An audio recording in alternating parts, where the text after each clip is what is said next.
desperately wondering why Stalin's war aims collapsed around his head, and why, instead of a new world order in 1945, what ended up was a divided world.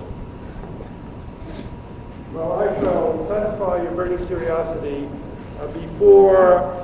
and link this to the last years of Stalin.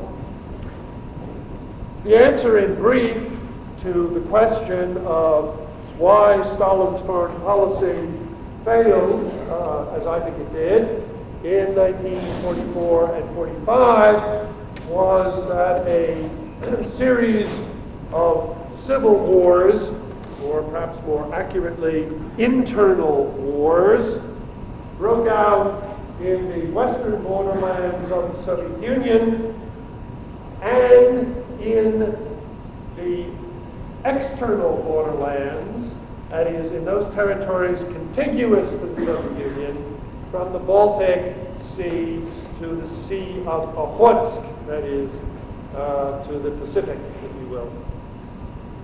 This series of civil wars was created by a rather familiar pattern to you who have now lived through the Russian Civil War of 1918 to 20, because in a certain sense this was a replay on a larger scale of what happened from 1918 to 1920, a larger scale. And in order to understand this, and I do have to be schematic because I can't take you through one of these civil wars individually, let me set up a kind of analytical model, if you will, for these civil wars. First of all, you have to understand that the expansion of Germany and Japan destroyed the state systems on the periphery of the Soviet Union. From 1937, beginning with the China incident, or perhaps even going back to 1931, the Japanese occupation of Manchuria, down to the Korean War in 1950, the civil wars that raged on Russia's frontier were a result of this Japanese and German aggression. The Germans and the Japanese had as their major war aims the detachment and the conquest and resettlement of the major borderlands on the Soviet frontier. That is, for the Japanese, this took the form of what they call the Greater Asia Co-Prosperity Sphere. The Greater Asia Co-Prosperity Sphere. And the object of this policy was to gain or expand the Japanese foothold on the Asian mainland and to create, out of Manchuria and the three northern provinces of North China, a vast industrial base which would complement the economy of the Japanese home islands. They also hoped to create out of these territories a new area for Japanese colonization. And their ultimate aim was to expand into the Soviet Far East, as in fact they had tried to do in 1919 and 20, and to push the Japanese and push the Russians west of Lake Baikal, which is, of course, in the center of what is today Soviet Siberia. So the Japanese colonization of Manchuria, conquest and colonization in 31, the invasion of North China in 37, and then a series of border incidents in which the Japanese fought the Russians in 38 and 39, illuminates this larger Japanese plan, which was to push the Russians back from the Pacific to, in fact, really carry out the intentions that they had in 1905 in the war, 1945. Similarly, the German plan, as it unfolded during the war, was to push the Russians back to their borders of the Brest-Litovsk Treaty at the very least, and at the worst, to push the Russians back or destroy them completely, push them back to the outer Urals and destroy them completely. Now this involved the Nazi both racial policies, which the Japanese really did not have, or at least not a pronounced form, racial policies and the policy of Lebensraum, that is of living space. And it had some similarities, again, to the Japanese, but far more ambitious. Because as the German conquest of, the Nazi conquest of Poland, and then beginning in 41, the invasion of the Soviet Union, opened up broader perspectives, the Nazi plans became more ambitious. And it was nothing less than ultimate extermination of the Slavic and Jewish populations in Eastern Europe and their replacement by German colonists. Now the immediate attack, or the fiercest attack, was upon the Jews, but the Poles and later the Russians also suffered from this policy. Now, these attacks, and I should introduce here a kind of a corollary, the attempted German penetration of the Middle East, particularly Turkey and Iran, which threatened, of course, much less threat, but threatened to open a third front in the south. This really fulfilled all, or justified in some sense, the Soviet fears that went back to the revolution and the intervention. This was, in fact, capitalist encirclement with vengeance, only it was not the democratic West, but it was the fascist powers of Germany and Japan.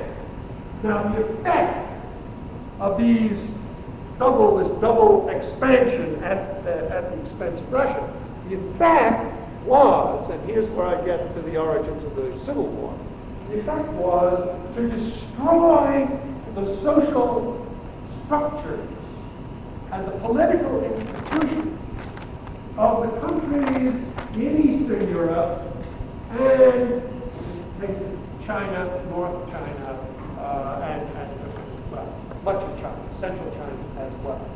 Now, this is what I'm saying to you. It's terribly important. When I say these abstract words like social structure, political institutions, what I'm saying is that the destructive impact of the Nazi and the Japanese expansion was such that these populations of the conquered territories were thrown into a chaotic social situation. There were massive deportations, both in the East and in the West. There were large-scale massacres, from the Nanking massacre of the Japanese to the systematic shooting and destruction of Jews and also of Russian prisoners of war, as well as the enslavement of these populations and the reduction of their standard of living to very low levels. Now this shatters the social fabric of these countries. Poland, Czechoslovakia, Yugoslavia, Greece, China, including Manchuria, and, as we'll see in the long run, even Korea, which was a Japanese colony at the time. But secondly, it shatters the political institutions in these countries. That is, it destroys their governments, and in some cases proceeds to dismember the states. The Germans destroyed Poland as a state. They destroyed Czechoslovakia as a state. They destroyed Yugoslavia as a state. They broke them up into their component parts. Similarly, the Japanese attempted to create puppet states in North China, following the model of Manchuria. So the old governments were either destroyed or driven into exile, and the population had was caught in this terrible dilemma, this enormous human suffering, probably unprecedented in world history. Right. Now that destructive impact and the occupation policies of the Germans and the Japanese created a whole new political situation. What it really did was to not only pulverize these populations, but to destroy almost all of the social and organizational ties that bound them together. Now, many people in these situations are just reduced to apathy and the struggle for survival, which is probably most people. But there is another more active response, and this leads to the second cause of the Civil War. And that active response is resistance.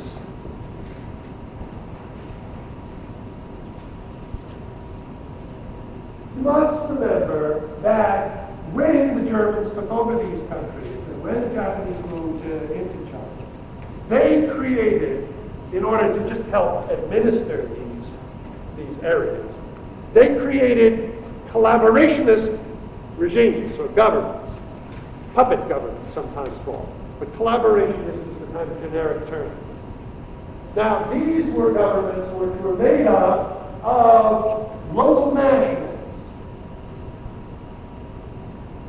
As they were recruited from Serbs or Greeks or Slovaks or whomever would collaborate with them, and Chinese. And they attempted to organize armed police and auxiliary troops from the locals to support fascism, these fascist puppet governments. Now, they were sometimes more successful than others. They were probably more successful in China, Japanese, than anywhere else. By 1944, the Japanese had armed 1 million Chinese troops for the puppet governments. In Eastern Europe, the Germans had brought into auxiliary relationship with their armies 1 million Soviet citizens. They call this East Auxiliary Help. Now, so these people have thrown in their lot with fascism. Some of them were opportunists, some of them were true believers, whatever the reasons may be. Now, against the resistance, then, organized against both the occupation forces of the Germans and the Japanese, and against the collaborationist governments. Now, what form did resistance take? Well, it took many forms.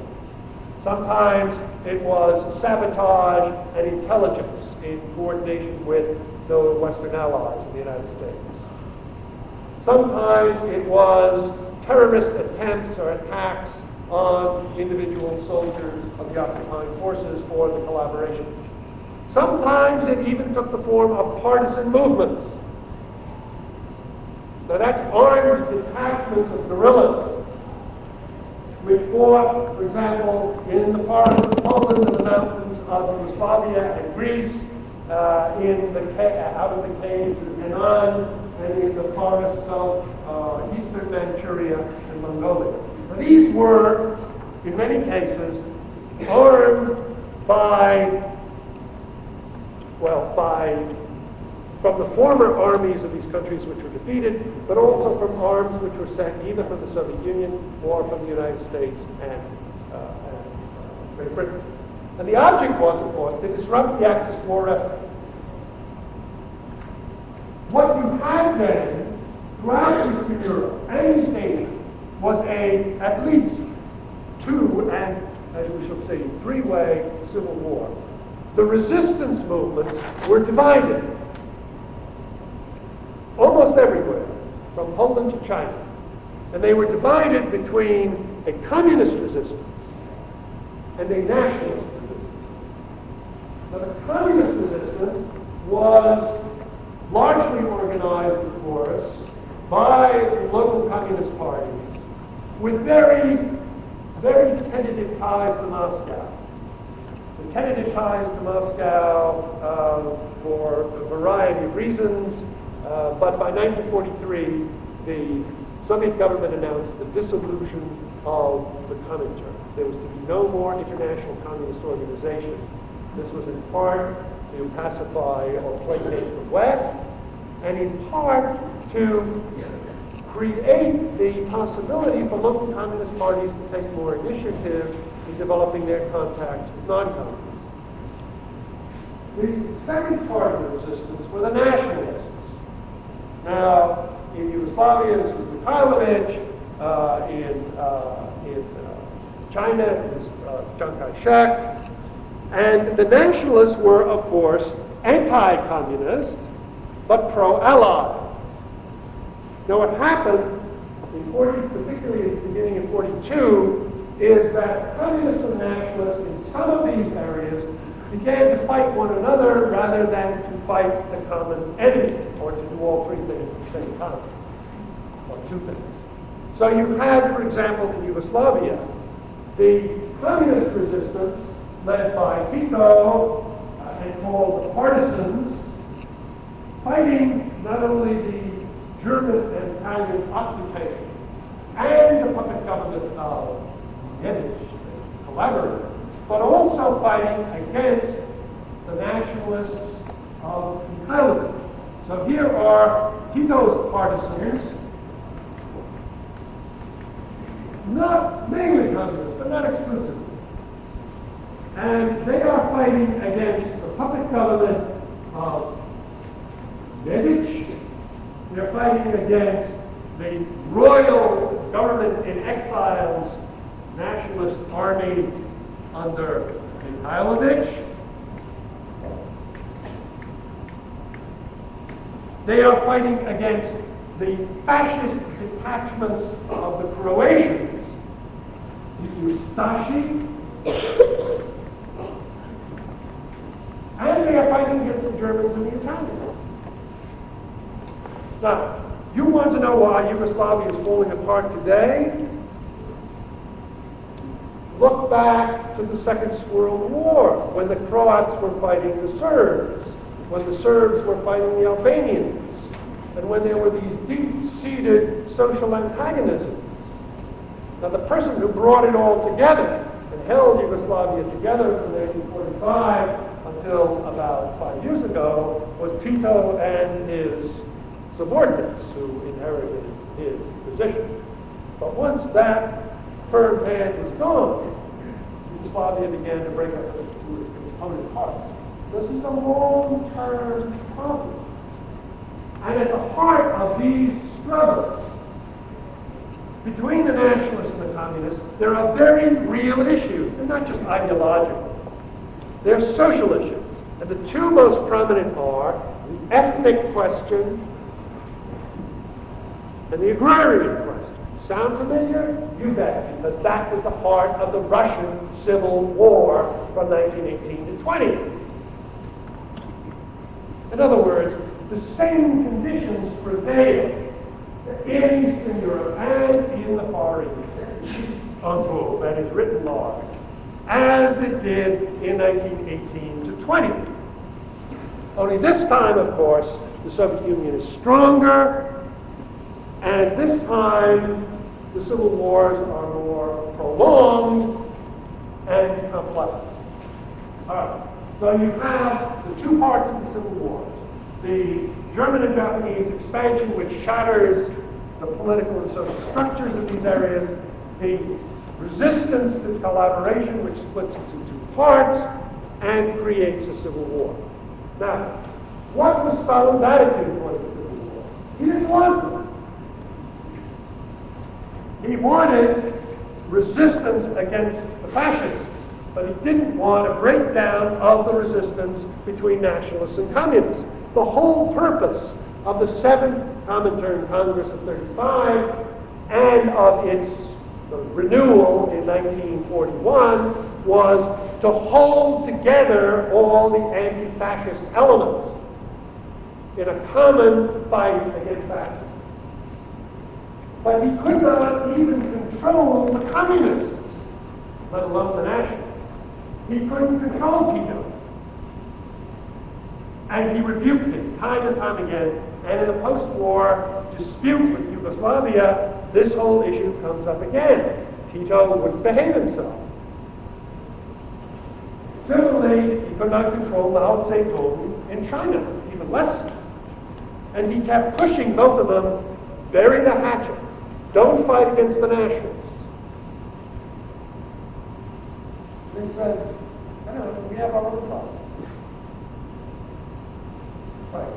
So that what happened, increasingly, was as a result of these conflicts, the West got pulled in to defend the rights of the nationalists, who were not always, or even most of the time, Democrats.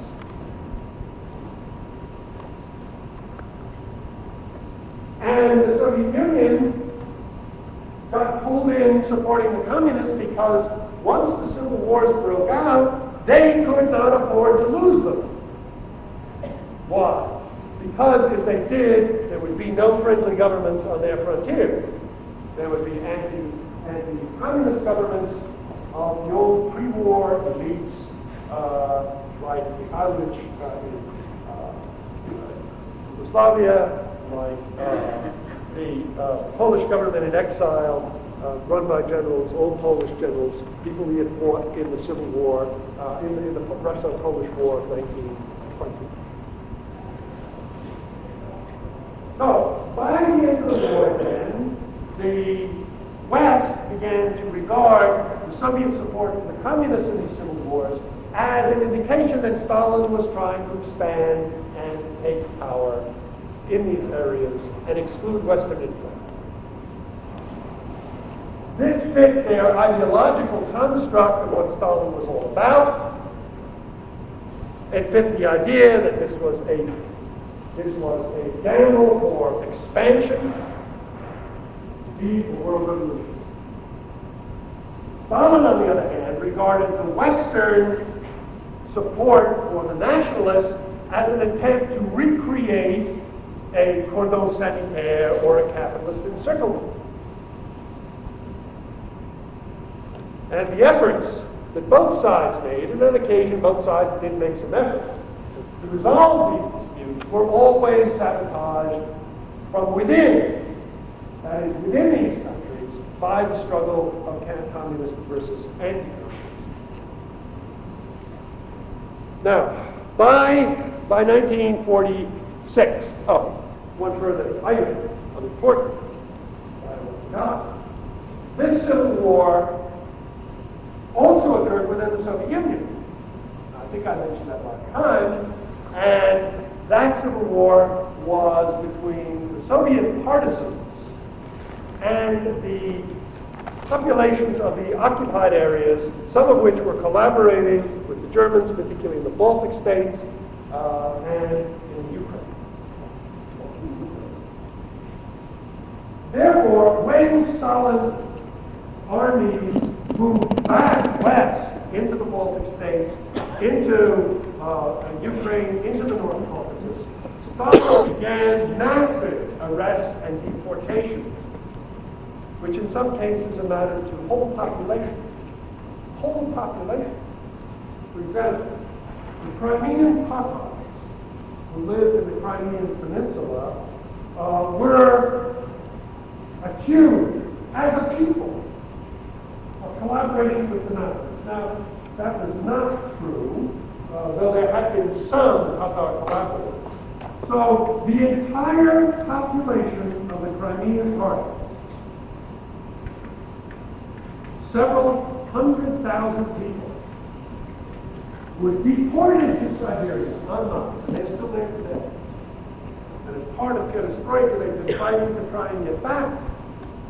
But of course, to get back means to dispossess the people who have moved there in the last 45 years.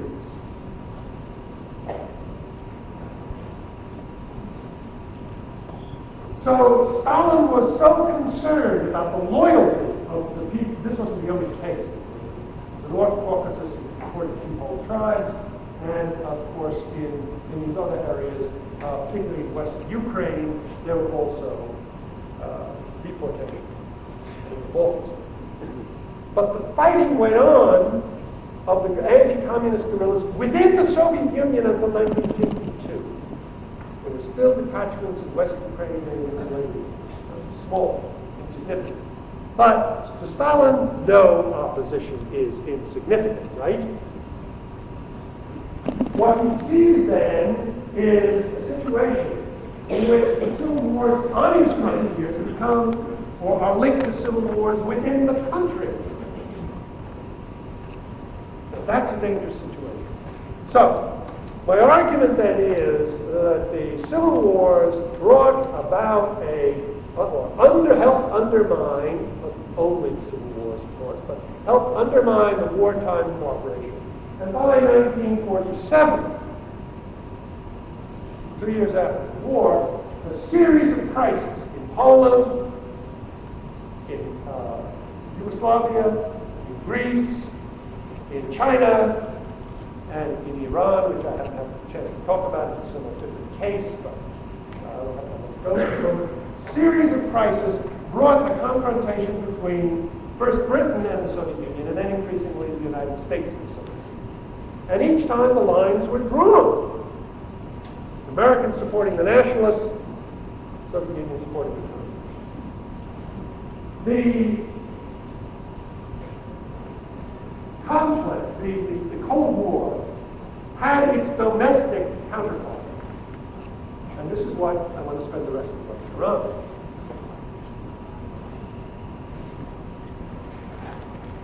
What happened in the Soviet Union from 1945 through 48, and leaving 49, the last years of Stalin's life, was a struggle, a political struggle, in which Stalin gradually repressed those elements which he had supported during the war in order to help him win the war. These elements, for the most part, were hoping for a different Soviet Union after the war, one which was free from terror, one which was free from over-centralization, one which had better relations with the West. Nobody's dreaming of democracy now. And I think in order to focus attention on this internal problem, which is linked to foreign policy, I have to concentrate on the intelligentsia and the intellectuals. But before I do, I just want to say one or two words about two other groups, which of course have constantly been problems for Stalin and the Soviet regime. Very briefly, the nationalities and the peasantry. Stalin's view after the war was on the nationalities. It was kind of summed up with brutal frankness when he made the victory toast in the Kremlin, with his brilliant officer corps, his marshals, and the leaders of the Politburo stood up and said, "I wish to toast the great Russian people, Veliki Ruski Narod." Now, there are 15 republics, there are 100 nationalities, but Stalin said the great Russian people. And what he himself adored is toasting them because the implication, well, he made the implication clear. These were the most loyal. Now, that may not have been true, but that was his line. In other words, what he's saying is the core of this country is Russian. It's not Ukrainians, Belarusians, Balts, Crimeans, certainly not Crimean, Tatars, Uzbeks, Kazakhs, whatever.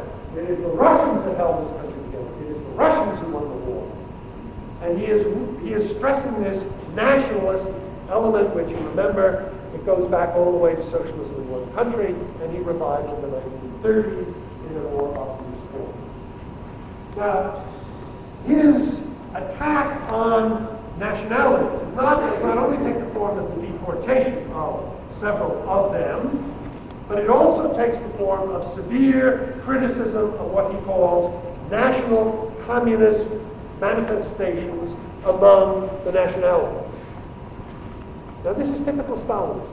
He reproaches and attacks the very thing that he was encouraging during the war, which was the national pride of each one of these nationalities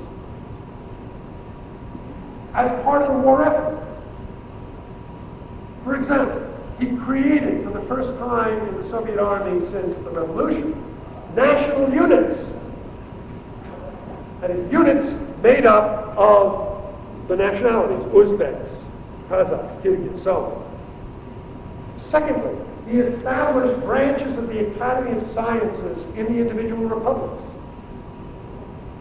Thirdly, he made a point of emphasizing the heroism of non-Russians who won medals during the war, particularly the Hero of the Soviet Union medal, which is like our Congressional Medal of Honor. And when they were not Russian, they got big play in the press. In other words, what he was advancing in the press was that all the nationalities had a pride in defending the Soviet Union, but he was, in fact, feeding this nationalist sentiment in order to gain support for the war. Now he turns against it, and he attacks the way they write their history, he attacks the way they have developed their cultural institutions during the war, and he says, this is dangerous. This is national communism. Well, of course, that's what he's denouncing in Eastern Europe. National communism, the national communism of Tito.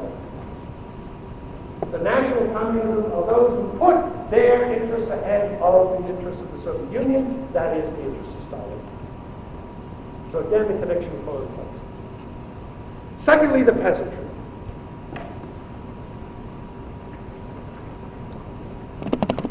The collective farm system in the West, that is in Belarusia, Ukraine, Western Russia,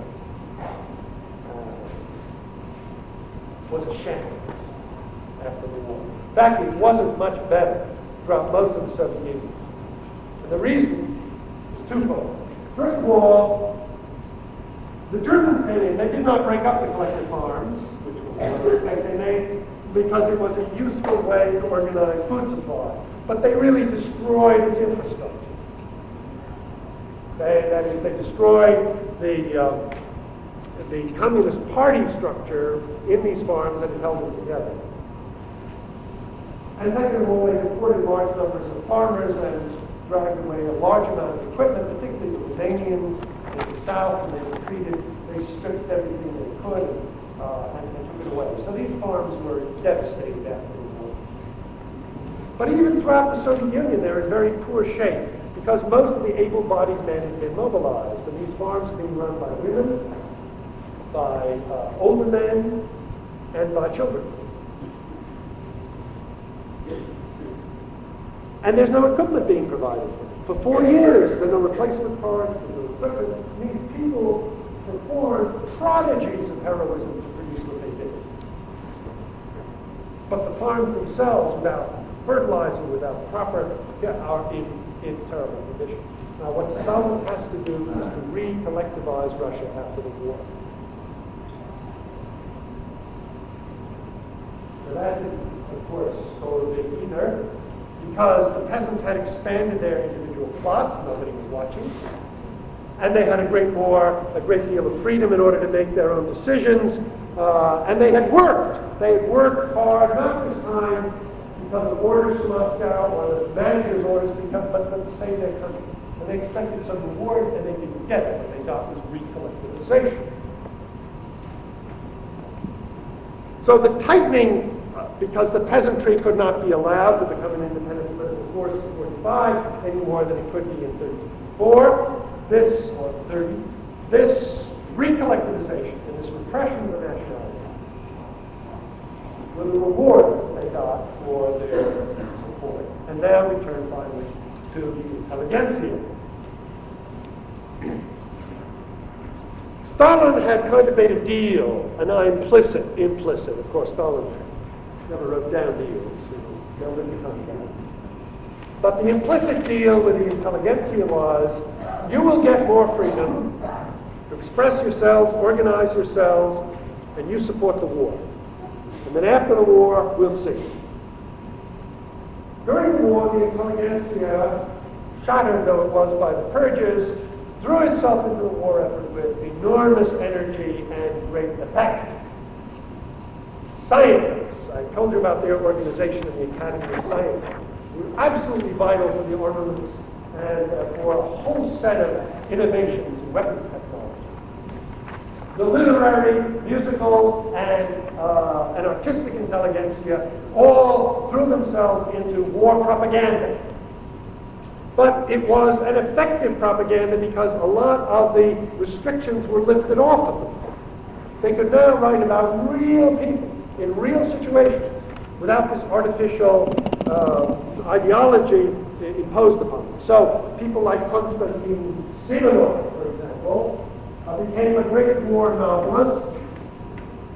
His novel Days and Nights is one of the great, great, perhaps too strong. It's one of the powerful war novels to come out of the Second World War about the siege of Stalingrad.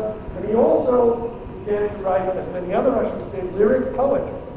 Lyric poetry about romantic and nationalist themes. His famous poem, Жди меня, Wait for Me, was memorized by hundreds of thousands, if not millions of Russians. It's a very simple lyrical poem about a soldier who writes to his wife, saying, "Wait for me." Now, this kind of stuff was not tolerated before war. This was romanticism. This had no party content, no partidist. So, the whole spectrum, and in music, the same thing. Shostakovich wrote his famous Fifth Symphony, while Leningrad was under bombardment. Shostakovich wrote it. It was a tremendous success. It became a world-wide success because it seemed to convey the national resistance of the Russian people.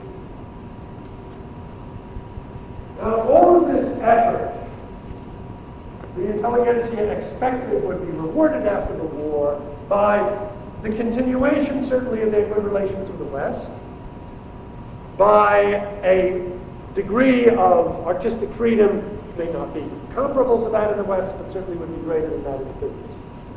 But Stalin turned against it as well. And of course, the most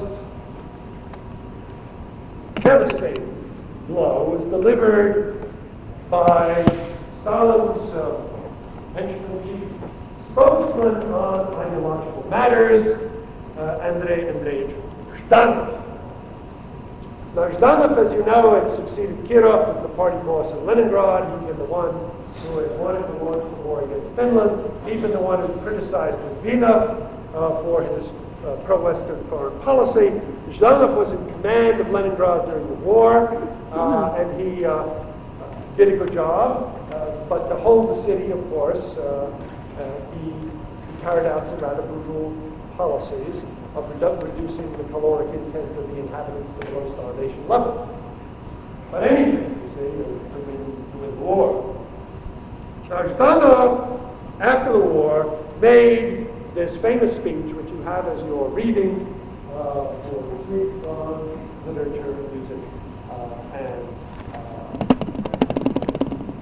the rest of the arts, and indeed philosophy, history, and science.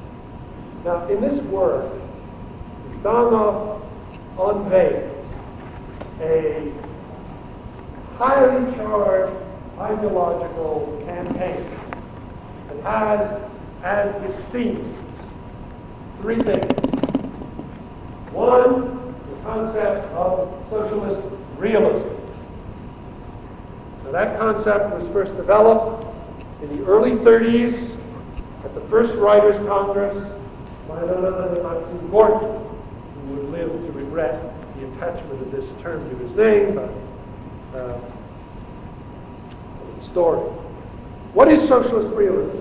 It is realism in its revolutionary development, which, if it's not any more clear to you, that's perfectly understandable because nobody really knew what it was. It was, however, in general, an attempt to get the writers, and indeed all creative people, to portray life in the Soviet Union, not as it was, but as it was in the process of becoming. What does that mean? Well, it means you have to give everything an optimistic twist. There can be no pessimism, no introspection, no navel-gazing, no Dostoevskyism, if you will. Dostoevsky becomes the big enemy of the party, because Dostoevsky is corrupt, he is degenerate, he is morbid, he is pessimistic, and he is religious. And all of those things are no-nos. So Dostoevsky doesn't get reprinted and kind of drops out of the canon. This socialist realism then has to portray Russia as it is building socialism. Second characteristic, partiness. That is, it has to express the values of the Communist Party, and it has to exalt the party as the decisive force in human life. Whether you fall in love with a tractor driver or a cement mixer, two cement mixers fall in love, male and female only, of course. No gay literature. I mean, that's out. Indeed, it never really existed in the Soviet Union as a death threat. The attack upon any kind of wavering, uncertainty, ambiguity, none of this stuff is tolerated. Things have to be black and white. There are enemies, we know who they are, the wreckers, the saboteurs, and there are heroes. We know who they are, the woman tractor driver, the male constitution, and the party secretary. And then occasionally, when things get very tough, the great man himself appears in the last chapter. Stalin, radiant, exuding optimism, either appears in a dream or someone comes to visit him in the Kremlin. Of course, his simple tractor driver is ushered into his magnificent presence, and he resolves things. Now, with that, Martinos then is connected the cult of Stalin. Unbelievable, unbelievable. Stalin is turned into a demigod, or maybe even not demigod. Everywhere his name is the highest mountain in the Soviet Union is true, is named after Lenin, but that was an oversight. The second highest mountain was named after Stalin. Stalin's name adorns more cities than any other name. Stalingrad, Stalingrad, so on and so forth. Stalin is the recipient of odes by poets, symphonies and oratorios by musicians. He is painted and sculpted ad nauseum. His name is invoked in schools every day. His portraits hang everywhere.